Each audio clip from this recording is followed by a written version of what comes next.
The worst snowstorm in years. Roads were frozen. No one could get out.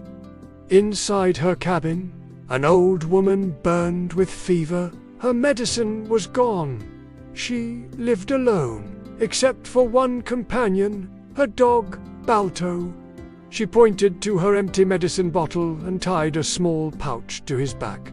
"Go, boy, bring it back." And Balto didn't hesitate. He ran through 3 days of blizzards, across frozen rivers, through whiteouts and wind. He reached the town and scratched at the pharmacy door.